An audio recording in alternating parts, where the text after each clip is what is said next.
જય સ્વામિનારાયણ મિત્રો, કેમ છો બધા? મજામાં છો ને? જો હવે તો છે ને કેરીની સિઝન આવી એટલે કુણી કુણી મસ્ત કેરી આવતી હોય તો એ એક મારા ફ્રેન્ડ છે ને એ કે મારે આખી કેરીનું આથરું બનાવવું છે, તો રેખાબેન બનાવી દેજે ને. લઈ લીધો છે મેથીનો બોળો. 2 કિલો કેરી છે, પણ આપણે જે બોળો વધારે ખાતા હોય એ પ્રમાણે લેવાનું. આ 500 ગ્રામ મેથીનો બોળો છે અને 100 ગ્રામ રાઈનો બોળો છે. રાઈનો બોળો છે ને છેલ્લે મૂકવાનો, કેમ કે એ છે ને બળી બતાવજો. મહારાજ જય ગોવિંદ દાદા, જય સ્વામિનારાયણ. થઈ ગયું. તેલ નાખી દેવાનું.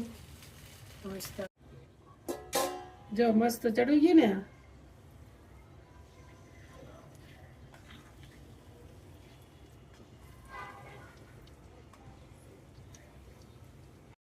જો હવે થોડુંક ઠંડા જેવું થઈ ગયું ને, હવે હિંગ નાખવાની. જો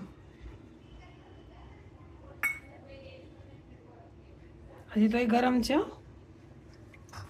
અને હવે હળદર નાખવાની. જો આ નીકળી દીધી વરિયાળી. હવે નાખી દેવાની હળદર.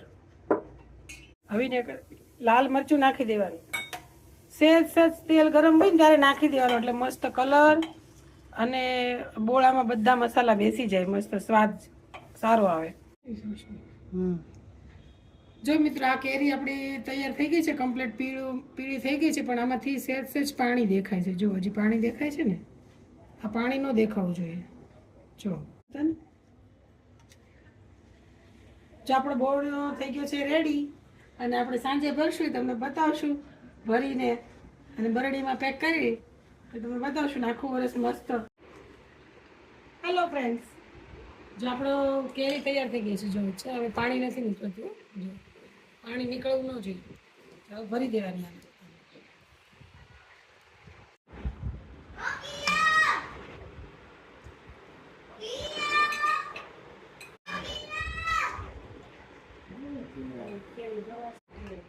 જો વચ્ચે વચ્ચે થોડોક બોળો નાખતો જવાનું. પછી પાછી કેરી ગોઠવવાની.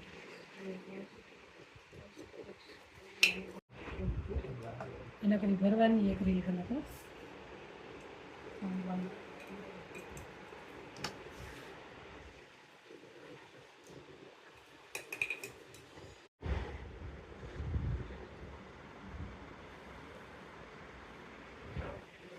બતાવી